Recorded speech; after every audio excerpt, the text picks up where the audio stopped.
Bismillahirrahmanirrahim. Assalamualaikum warahmatullahi ta'ala wabarakatuh. Alhamdulillahi wahdah, wassalatu wassalamu ala rasulillah wa ala alihi wa sahbihi wa man tabi'ahu wa nasarahu wa man walah, wa la hawla wa la quwwata illa billah. Rabbi shrah li sadri wa yassir li amri wahlul uqdatan min lisani yafqahu qawli.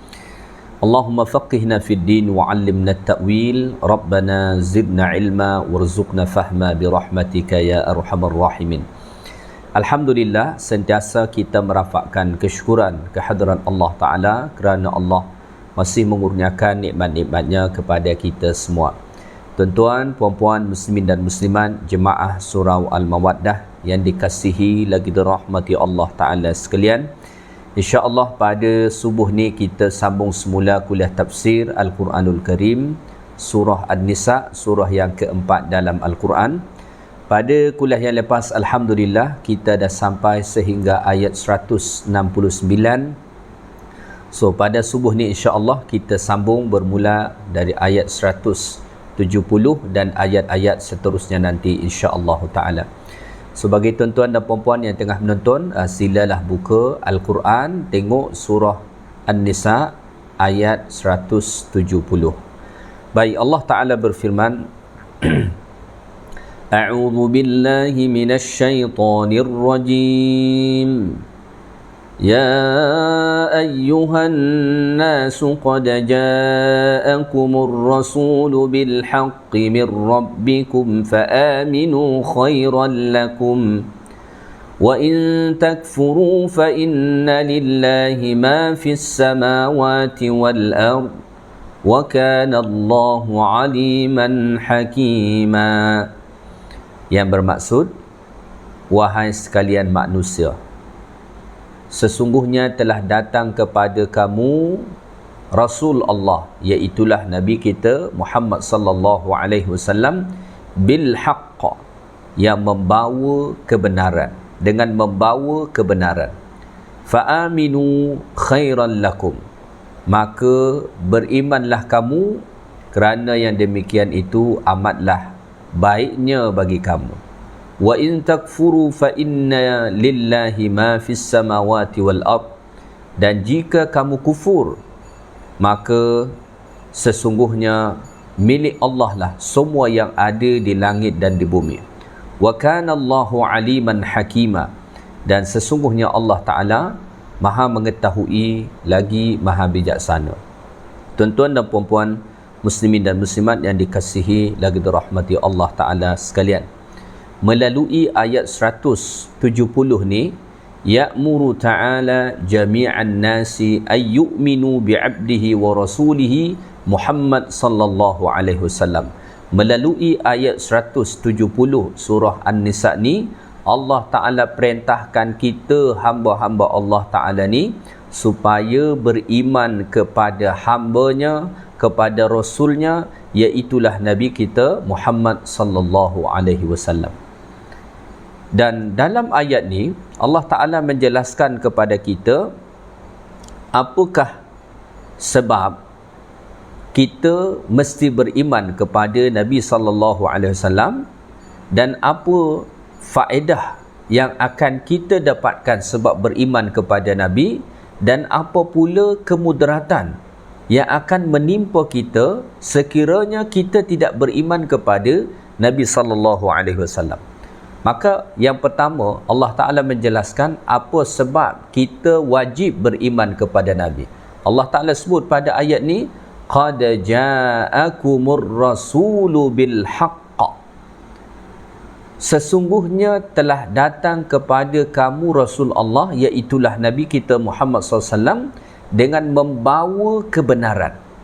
Jadi alasan kenapa kita wajib beriman kepada Nabi kita Muhammad sallallahu alaihi wasallam, kerana Nabi sallallahu alaihi wasallam datang membawa kebenaran.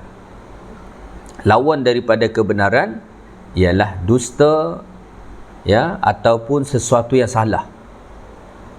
Maka Nabi sallallahu alaihi wasallam datang sebagai Rasul Allah Ta'ala adalah satu perkara yang benar. Kemudian syariat-syariat yang dibawa oleh Nabi kita sallallahu alaihi wasallam ialah syariat yang benar. Begitu juga dengan petunjuk-petunjuk yang Nabi bawa. Bahkan seluruh khabar berita yang disampaikan oleh Nabi kita sallallahu alaihi wasallam semua ialah benar.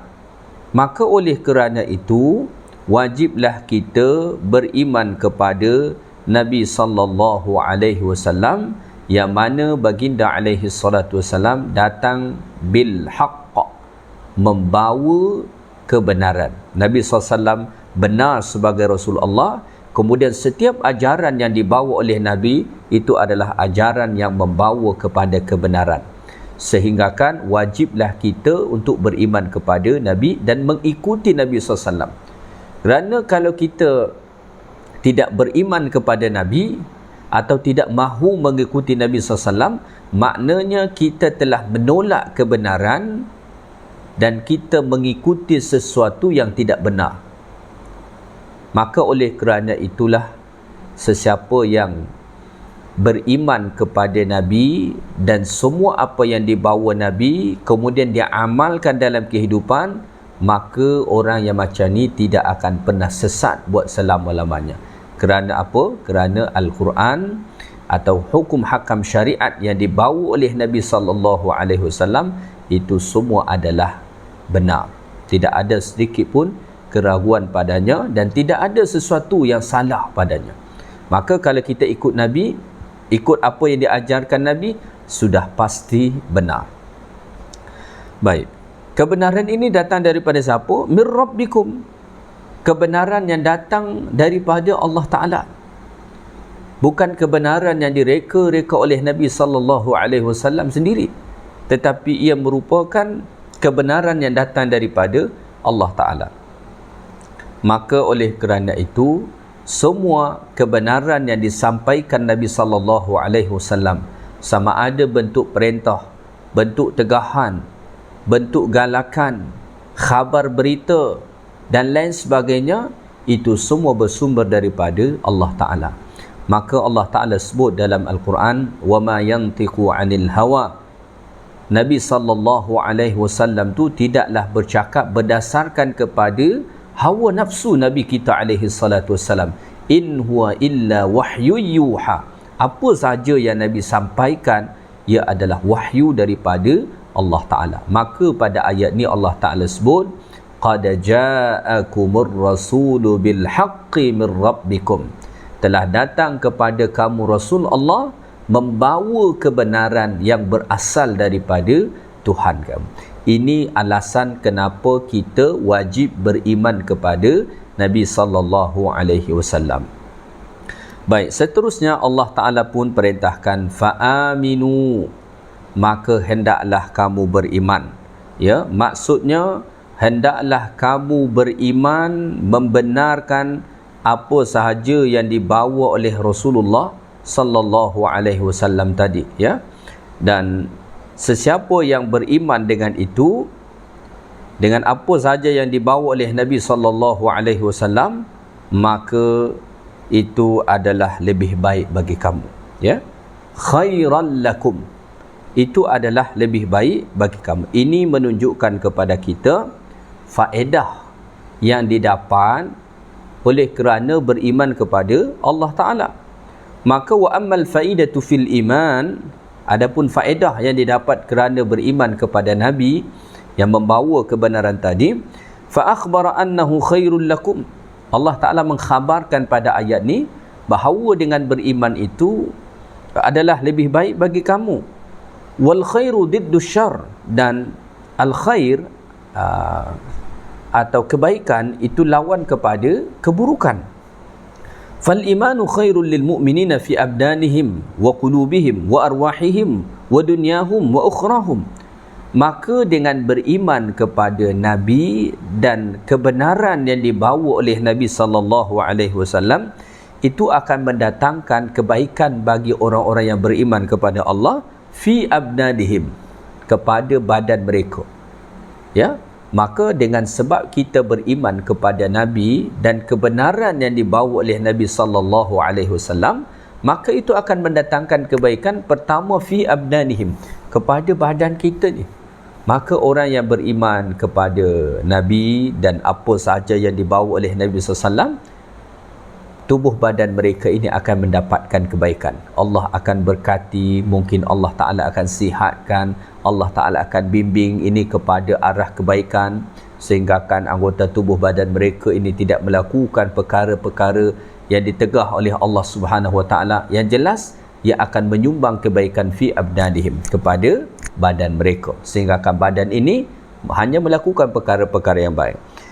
Kemudian wa qulubihim, dan juga kepada hati mereka. Orang-orang yang beriman kepada kebenaran yang dibawa oleh Nabi sallallahu alaihi wasallam akan mendatangkan kebaikan kepada hati mereka. Maka hati orang-orang yang beriman kepada Allah itu mendapatkan ketenangan. Alladzina amanu wa tatma'innu qulubuhum. Kata Allah, orang-orang yang beriman tu hati mereka tenang. Datang kebaikan kepada hati mereka, sehingga kan hati mereka dapat merasakan ketenangan, keselesaan, kedamaian. Kerana apa? Kerana beriman kepada Nabi dan kebenaran yang dibawa oleh Nabi sallallahu alaihi wasallam. Bahkan wa arwahihim, akan mendatangkan kebaikan kepada roh kita. Ya, wa dunyahum wa ukhrahum, dunia dan akhirat. Ya, maka sebab beriman kepada Nabi dan kebenaran yang dibawa oleh Nabi sallallahu alaihi wasallam yang terkandung dalam Al-Quran maupun sunnahnya, itu akan mendatangkan kebaikan kepada kita, sama ada kepada badan kita, hati kita, roh kita, dunia, bahkan akhirat kita. Ya, itu faedah ataupun manfaat beriman kepada Nabi sallallahu alaihi wasallam dan kebenaran yang dibawa oleh Nabi kita alaihi salatu wassalam. Baik, kemudian Allah Ta'ala sebut, wa in takfuru fa inna lillahi ma fis samawati wal ard. Ayat ni pula menjelaskan apa kemudaratan yang akan didapat kerana tidak mahu beriman kepada Nabi dan kebenaran yang dibawa oleh Nabi. Maka Allah Ta'ala sebut wa in takfuru, dan jika kamu kufur, ya, maknanya dia tidak mahu beriman kepada Nabi dan ajaran yang dibawa oleh Nabi SAW, maka kemudaratan itu hanya akan menimpa diri dia sendiri. Wa annal abda la yadurru illa nafsah. Seorang hamba, dia tidak memudaratkan sesiapa melainkan diri dia sendiri. So kalau ada orang yang tidak mahu beriman kepada Nabi dan kebenaran yang dibawa oleh Nabi SAW, maka kemudaratan daripada itu, kerugian, hanya akan dia tanggung sendiri. Allah Ta'ala tidak akan merugi kerana orang tidak beriman kepada Nabi. Allah Ta'ala tidak akan berkurang kemuliaannya oleh kerana manusia menolak Nabi. Tidak. Maka pada ayat ni Allah Ta'ala sebut, fa inna lillahi ma fis samawati wal ard. Sesungguhnya semua yang ada di langit dan di bumi, yang kita tak boleh hitung berapa banyak jumlahnya, itu semua ialah milik Allah Ta'ala. Fa inna lillahi ma fis samawati wa ma fil ard. Semua makhluk yang ada di langit dan di bumi, itu semua ialah milik Allah Ta'ala, berada dalam kuasa Allah. So Allah Ta'ala tidak akan pernah rugi kerana manusia menolak beriman atau mengingkari Nabi kita sallallahu alaihi wasallam. Kekufuran yang dilakukan manusia kepada Nabi dan ajaran Nabi hanya akan merugikan diri dia sendiri. Hanya akan merugikan dia sendiri. Allah Ta'ala tidak akan merugi, tidak akan rendah oleh kerana manusia tidak beriman. Maka sebenarnya kita beriman itu untuk mendatangkan kebaikan bagi diri kita sendiri. Kita menolak daripada beriman juga akan merugikan diri kita sendiri. Hakikatnya Allah Ta'ala tidak pernah berhajat dengan ibadat kita. Allah Ta'ala tidak pernah berhajat dengan sujud rukuk kita. Kenapa? Kerana Allah Rabb yang maha mulia. Ya, berbeza dengan manusia. Manusia ni tidak mulia, banyak kekurangan. Maka kalau ada orang memuji dia, dia merasa tinggi, dan ketika mana ada orang menghina dia akan menjadi rendah. Allah Ta'ala tidak demikian. maka seandainya seluruh manusia ni pun taat beribadat kepada Allah, itu tidak akan menambah sedikit pun kemuliaan Allah Ta'ala. Sebaliknya, seandainya seluruh makhluk ini tidak mahu menyembah kepada Allah Ta'ala, itu pun tidak akan mengurangkan sedikit pun kemuliaan Allah Subhanahu wa Ta'ala. Kerana Allah Ta'ala Rabb yang maha mulia. Fa inna lillahi ma fis samawati wal ard. Pada hujung ayat ni Allah Ta'ala sebut wa kana Allahu aliman hakima, dan Allah Ta'ala maha mengetahui bikulli syai', bagi tiap-tiap segala sesuatu apa yang kita perbuat. Allah Ta'ala maha mengetahui siapa yang beriman kepada Nabi, ya, bagaimana amal perbuatan dia, semua diketahui oleh Allah Ta'ala. Hakima, selain Allah Ta'ala Rabb yang maha mengetahui, Allah Ta'ala juga maha bijaksana, ya, fi khalqihi wa amrihi, dalam setiap ciptaan Allah dan perintah-perintah Allah Subhanahu wa Ta'ala. Allah Ta'ala maha bijaksana. Maka kalau kita belajar daripada dua sifat Allah yang Allah Ta'ala sandingkan pada hujung ayat ni, iaitulah aliman hakima, maha mengetahui dan bijaksana, maka beginilah sepatutnya sifat yang kena dicontohi oleh orang yang berilmu. Orang yang berilmu, dia tidak cukup sekadar mengetahui sesuatu, tetapi dia perlu bersifat bijaksana. Bijaksana itu apa antara maknanya? Bijaksana itu antara maknanya ialah meletakkan sesuatu pada tempatnya. Ya. Ada orang berilmu, dia tahu benar dan salah, tapi itu belum cukup. Dia perlu mempunyai kebijaksanaan. Maka Allah Ta'ala sebut dalam Quran, ud'u ila sabili rabbika bil hikmah, ajaklah manusia ke jalan Allah Ta'ala bil hikmah, dengan kebijaksanaan, tahu menempatkan diri. Sebagai contoh macam ni, ada orang kadang-kadang sebab dia baru sekadar ilmu, dia tahu mana benar mana salah, kemudian dia tengok orang buat salah, terus dia tegur, dia tak kisah itu di hadapan orang ke, ya, di tempat awam ke, dia tak kisah tu. Kenapa? Dia kata ni salah. Betul, salah. Dari sisi ilmu mungkin betul salah, tetapi seorang yang berilmu, dia perlu kebijaksanaan, tahu menempatkan bila yang sepatutnya dia sampaikan. Maka orang berilmu itu dia perlu mempunyai kebijaksanaan, ada hikmah dia. Maka kalau misalkan dia tengok orang buat salah, dia tengok bila waktu yang tepat untuk bagi tahu kesalahan ini. Dia fikir, kalau saya sebut ni, saya tegur di hadapan orang, ya, dia akan malu. Dia akan malu, dan disebabkan itu mungkin sahaja dia akan menolak apa yang kita sebut, sebab kita telah mempermalukan dia. Maka orang yang bijaksana, dia akan pilih masa yang tepat, waktu yang tepat, kemudian dia menyampaikan, tuan, puan, apa yang tuan buat, apa yang puan buat itu sebenarnya tidak tepat. Saya tengok beberapa hari lepas, bagi tahu di mana letak kesalahan, bagi tahu dengan bahasa yang baik, sopan santun yang baik, waktu yang tepat dan tempat yang tepat. Itulah dia hikmah. So insya-Allah dia akan boleh terima. Ya, dia akan boleh terima. Maka orang berilmu, dia tak cukup sekadar ilmu, tetapi ia perlu kepada kebijaksanaan. Allah Ta'ala Rabb yang maha aliman hakimah, maha mengetahui segala sesuatu. Tidak ada yang tidak diketahui oleh Allah, tetapi Allah Ta'ala juga mempunyai sifat hakimah, maha bijaksana, sehingga kan apa sahaja yang Allah Ta'ala tetapkan itu adalah keputusan yang paling tepat.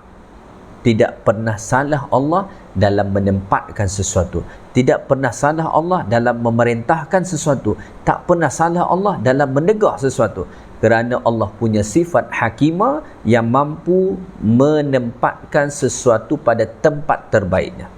Ya, baik. kita teruskan ayat 171. Allah Ta'ala berfirman, Ya ahlal kitab la taghlu fi dinikum wa la taqulu ala Allahi illa al-haqq. إنما المسيح عيسى بن مريم رسول الله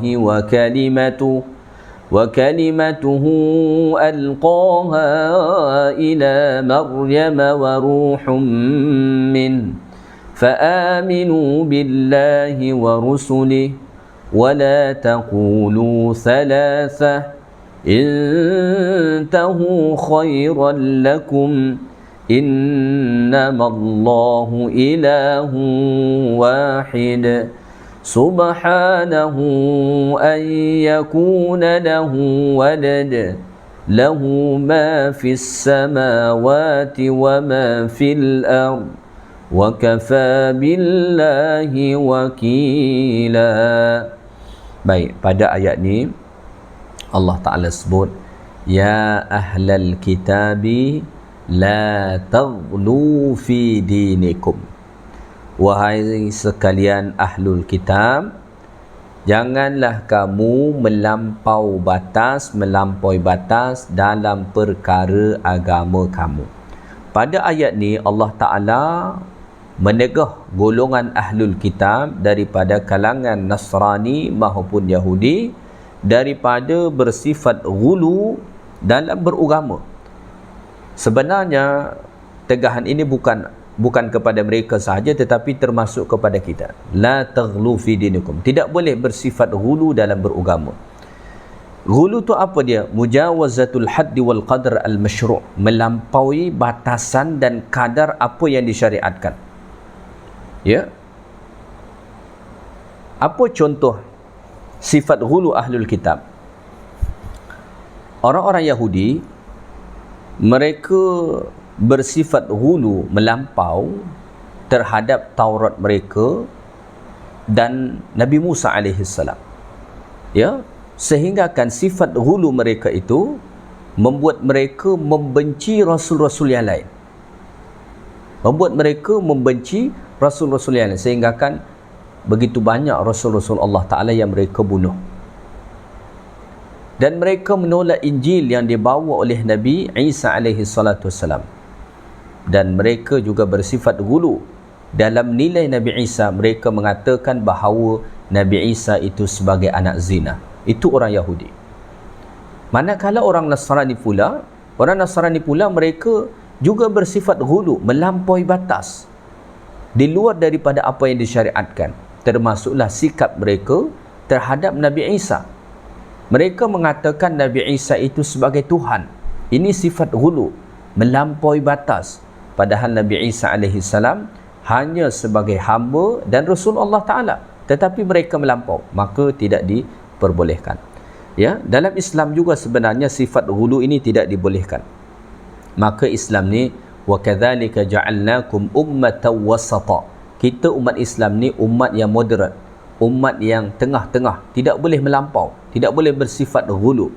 Maka dahulu pernah ada sahabat-sahabat Nabi yang ingin melampaui batas dalam beribadat, tetapi Nabi tegah.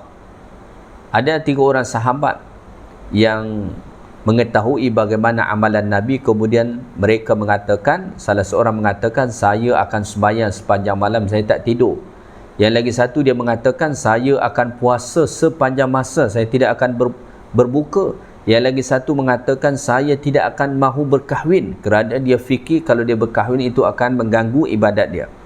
Lalu Nabi SAW kata kepada mereka, saya ni manusia yang paling bertakwa kepada Allah Ta'ala, tetapi saya solat malam tetapi saya juga tidur.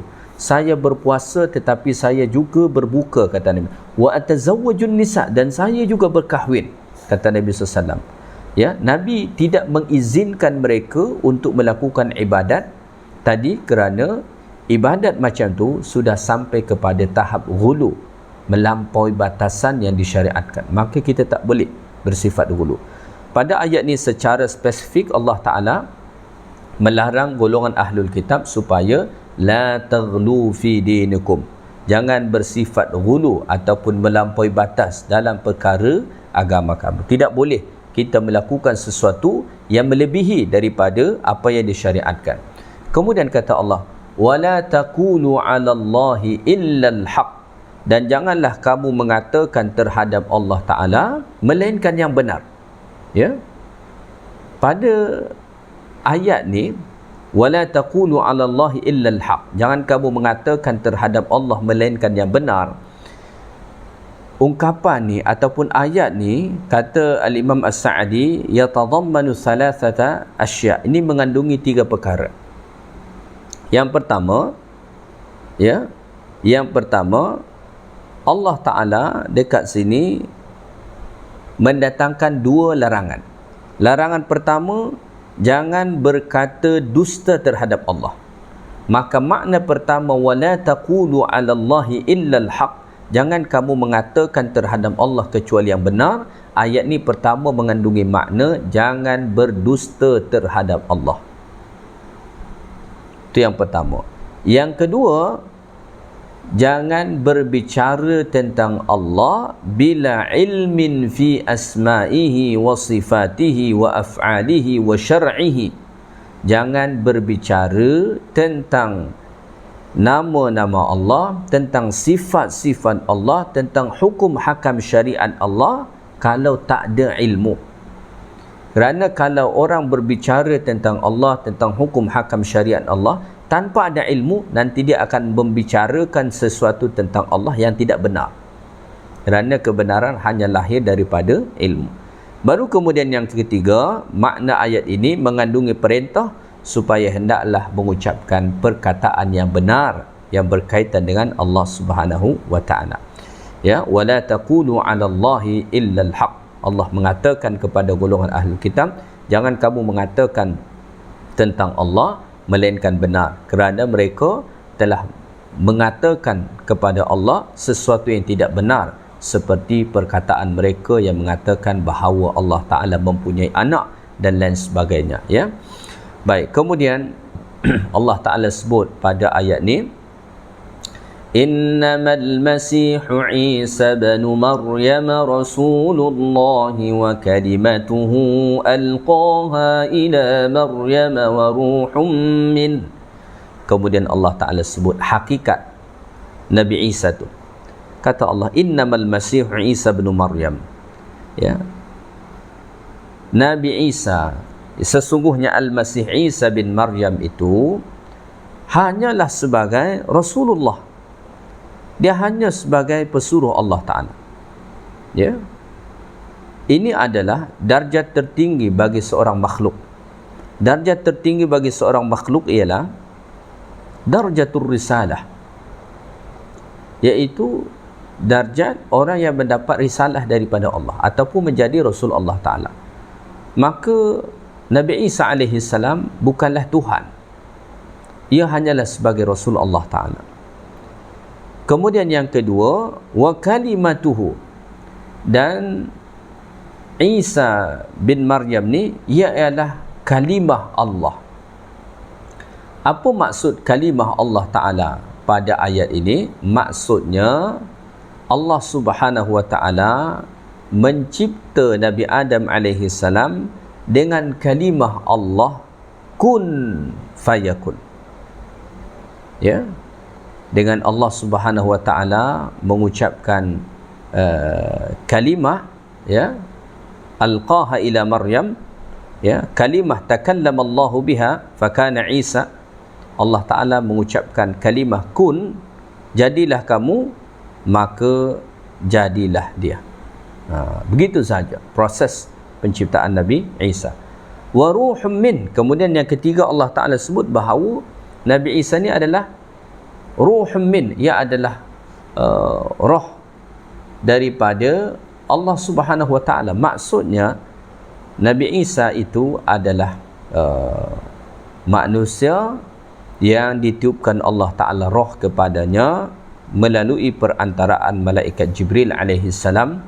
Maka Allah Ta'ala menghantar malaikat Jibril, kemudian malaikat Jibril alaihi salam meniupkan roh kepada Maryam, maka masuklah roh itu ke dalam jasad Nabi Isa alaihi salatu wasalam ketika mana berada di dalam kandungan. Jadi ayat ni Allah Ta'ala menjelaskan hakikat Nabi Isa alaihi salam, bahawa Nabi Isa itu sebagai Rasulullah, Rasul Allah.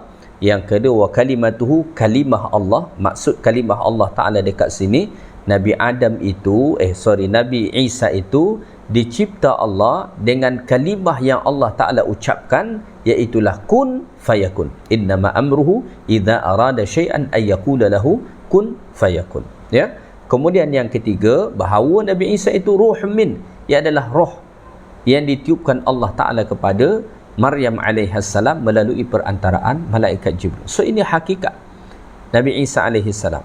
Maka Nabi Isa bukanlah sebagai Tuhan sebagaimana sifat ghulu yang dilakukan oleh orang-orang Nasrani. Maka kemudian Allah Ta'ala sebut pada ayat ini, fa'aminu billahi wa rusulih, maka hendaklah kamu beriman kepada Allah Ta'ala dan Rasul-Rasulnya. Imanilah Allah Ta'ala dengan sebenar-benarnya, begitu juga dengan Rasul-Rasul Allah. Ya, jangan beriman kepada Rasul-Rasul Allah dengan cara yang salah, seperti mengatakan bahawa Rasul Allah Ta'ala sebagai Tuhan. Kemudian Allah Ta'ala sebut pada ayat ini, wala taqulu 'ala Allahi wala taqulu salasah. Ya, dan janganlah kamu mengatakan bahawa Tuhan itu tiga. Kita mengetahui bahawa salah satu keyakinan daripada orang-orang Nasrani iaitulah akidah Trinity. Ya. Ini Allah Ta'ala membantah konsep Trinity yang ada pada mereka. Maka jangan kamu mengatakan bahawa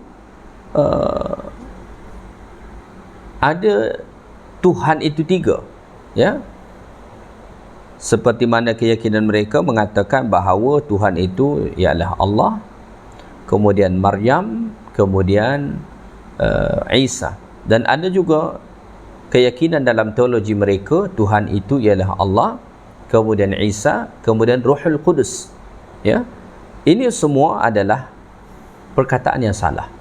Maka kata Allah pada ayat ni, intahu khairan lakum, berhentilah kamu daripada mengatakan yang demikian supaya menjadi kebaikan bagi kamu. Berhentilah kamu mengatakan ataupun meyakini konsep Trinity itu, atau mengatakan Tuhan itu tiga. Intahu, berhentilah kamu, khairan lakum, itu akan lebih baik bagi kamu, akan mendatangkan pahala bagi kamu, akan mendatangkan pelbagai kebaikan bagi kamu. Innamallahu ilahu wahid, sesungguhnya Allah Ta'ala tu dia hanya sembahan yang esa, Tuhan yang esa. Ya. Al-munfaridu bil uluhiyah, Allah Ta'ala bersendiri, esa dalam ketuhanan. Alladzi la tanbaghil ibadah illa lahu, sehingga kan tidak patut seseorang melakukan ibadat kecuali untuk Allah Ta'ala. Allah Ta'ala tidak mempunyai sekutu, tidak mempunyai anak, dan tidak mempunyai pasangan, tidak mempunyai partner dan lain sebagainya. Maka ungkapan mereka mengatakan Tuhan itu tiga, itu adalah ungkapan yang sangat salah, kerana Allah Ta'ala itu ilahu wahid, Tuhan yang Maha Esa, tidak ada sekutu bagi Allah Ta'ala, sama ada dalam peribadatan, penciptaan, kekuasaan dan lain sebagainya. Subhanahu ayyakuna lahu walada, Maha suci Allah, Maha sempurna Allah, Maha suci Allah Ta'ala daripada sebarang kekurangan. Ayyakuna lahu walad, daripada Allah Ta'ala mempunyai anak. Bagi Allah Ta'ala, mempunyai anak itu satu kekurangan, dan itu mustahil bagi Allah. Sebab itu Allah mengatakan subhanah, Maha suci Allah Subhanahu wa Ta'ala. Ya, ayyakuna lahu walad, daripada Allah Ta'ala mempunyai anak. Kita je manusia merasa kalau tak punya anak kita rasa itu kurang, tetapi bagi Allah Ta'ala mempunyai anak itu ialah menjadi kekurangan yang tidak mungkin bagi Allah Ta'ala. Kenapa?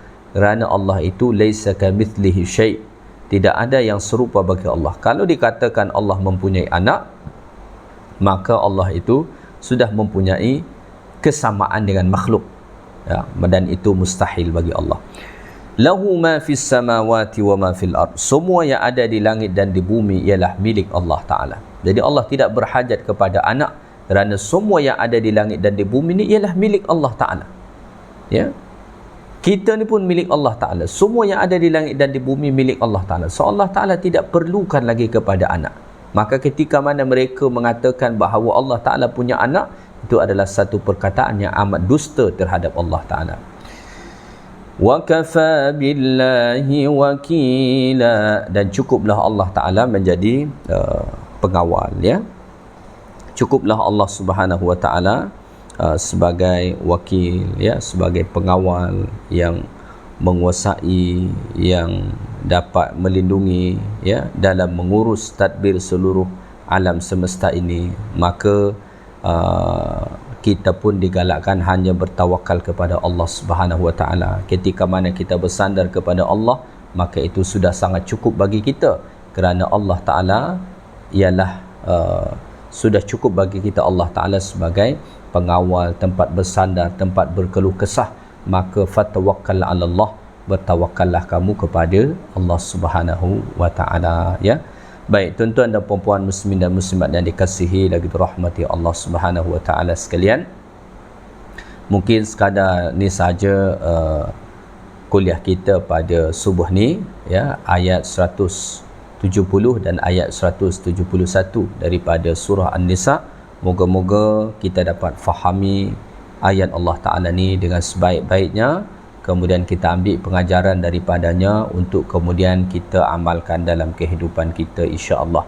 Yang baik daripada Allah Ta'ala, segala yang kurang daripada saya. Subhanakallahumma wa bihamdik, asyhadu an la ilaha illa anta, astaghfiruka wa atubu ilaik. Wa sallallahu wasallam ala nabiyyina Muhammad, walhamdulillahi rabbil alamin. Assalamualaikum warahmatullahi taala wabarakatuh.